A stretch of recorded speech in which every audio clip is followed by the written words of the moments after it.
You know, you know inside of you, whenever you listen, you know what it is, where you want to go, what you want to do, um, and do it. Hello, hello. How you doing? Today's coffee chat conversation is something I'd like to riff on, which is a pattern that I realized perhaps I've been following whenever I've been writing my book. And so the manuscript, the draft is done, and it's been edits and edits and edits. So I read it 3 times from front to back in about 4 months. And I realized that there's this trend that I've had of making these big changes to find inspiration and to settle into my life. And so the question that I have for us today is, are the big changes, like, are they all needed? Are these big changes like quit your job, sell your house, move across the country, enroll, go back to school, like these big changes, career changes, all of it, are they a catalyst for personal growth? Are they instead of personal growth? Can they be a distraction? And I'm not here with any answers. So there you go. My own story was, I quit a very stable job and I hit the road. I had a blog called Quit Job, Hit Road. And I went and I lived on the road for as long as my savings would allow me to as a rock climber. I camped. I was barely ever indoors. I lived in a tent. Um, wow, just living my dream of being as much of a rock climber as possible. In one of my more recent videos, I talked about the practice that I have of listening to myself, and how this listening to what I had heard led me to leave my then home of Squamish and to move to Vancouver Island, where I had lived somewhat briefly before. And golly gosh, I'm on the other side of that. It's been about 2 years now since I made the decision to move, since I acted on the feeling to sell my house and move. I downsized. I've got this big yard. I've got a big garden, and things have settled again. And what I'm being present to is this whisper of an urge that's like, what's another big change? What's a big thing that I could do?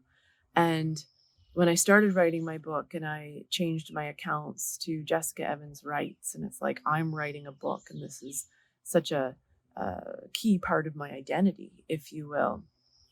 And now here I am, having found, or I'm finding, or like I want to share with you that I'm on the brink of finding peace. That's how it feels more often than not. And being present to this old urge of like, what's another big change? What's a big thing that I can do? And feeling like being pulled into the identity, like, what's the identity of a writer? I am a writer, and I'm no longer doing my project management work, and this is what I'm going to do. And I'm going to I'm going to trust that it's all going to work out, and it's so inspirational, and I'm in love with the story. And what I've found is I've don't need that story. I don't need a soul identity to be able to grow, to be able to heal. And whenever I say heal, I'm talking about working on that voice that I've talked about, the inner support. So the inner critic feels like something that's very well known. Anyone I've talked to has admitted to having some sort of dialogue in their head or narrator that comments on what could be better, or says, tries to keep us safe in a way of, no, don't try that. It might fail. It might hurt. And so this inner support of like, yeah, go, do it. You're good. You'll be okay. I love you no matter what. Like, I started dance lessons last night, and I've never taken dance lessons with like specific steps. And one could say that I'm not a natural. I'm not great at it. It's not clicking. But I choose not to use that language whenever I'm at dance. It's fun. It's learning. It's forming new neural pathways as I try to learn something that's completely new to me. So it doesn't mean that I have to take on this identity as a dancer and like just do that full tilt, which was my old pattern, which I feel very comfortable speaking to you about. This old pattern of like, I am a climber, I am a yoga teacher, I am a project manager, and then almost falling into it, I am a writer and author. And the latest thing that's pulling me, I am a gardener. So it's really fun to let the book be just for me without having to be an author or a writer or whatever that identity means. And with these big changes, so quit my job. Whenever I quit my big job, I'm making roughly half as much as I used to make back then. And I am more than twice as happy, way more than twice as happy and content. And it doesn't mean that I'm happy and content all the time, but way, oh my God, as a writer, to lose my words to even try to describe the the accessibility of contentment that I have with bringing this level of congruency into my life. So that what I want to get into is about the big changes and how there are things in life that might need to be blown up, if you will. Uh, Leave the relationship, quit the job, change your career. You know, if these things have to happen. And can we ever really find our peace and form our inner support and that voice, that inner dialogue that says, yeah, you got this, you're good, I love you. Can we ever really form that if there's these huge gaps in our life, these huge incongruencies? Being committed to somebody that I don't love, being in a job that I hate, living somewhere I don't like. I'm going to say no. And that's when those big changes really need to happen. And they're so inspirational. However, it's like a drug. There's a hook there of, well, I'm going to sell my house. That's incredibly stressful. It's a number one priority. Sell the house, stage it, have the showings, bid on another house. Oh my goodness. Oh my goodness. And it's a beautiful distraction. And then to come out on the other side of it and to say, okay, so now it's time to find out what really makes me happy. How can I learn how to communicate better? How can I learn to listen better? What else can I do to be able to accept my story, accept my past, accept the things that have happened in my life that the little part of me will always wish weren't part of my story, and to continue to accept those and to like I said, I'm on the brink of peace, and to be able to come here to you today and to say that, and to just throw these questions up in the air for you as well. Are the big changes that you're feeling need to happen?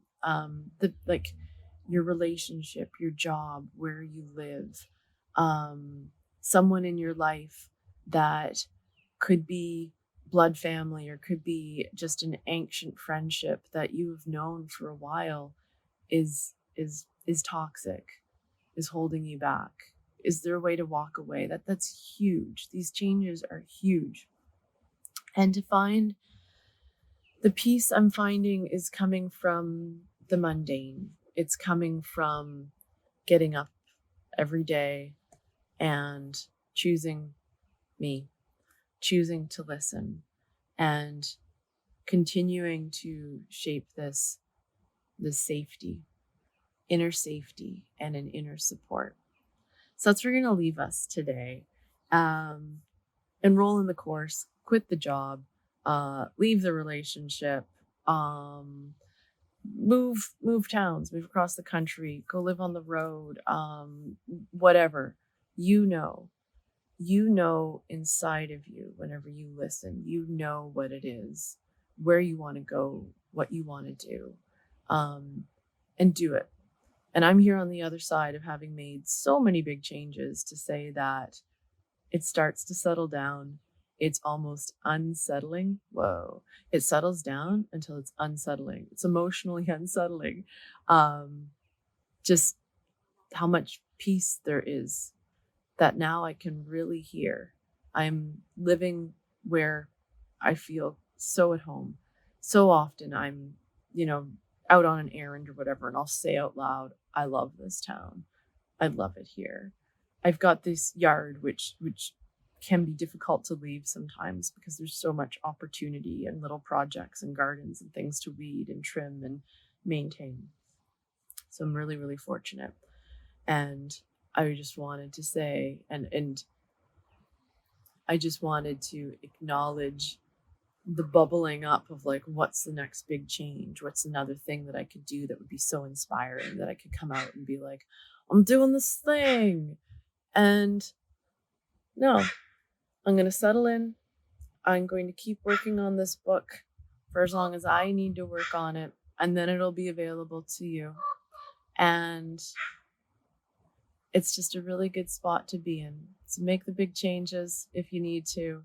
And otherwise, I invite you to join me here on the edge of peace and to be able to go inside and find self-safety and to keep honing and shaping that inner support that's going to help you also accept your story. It's a really beautiful place to be. Thank you.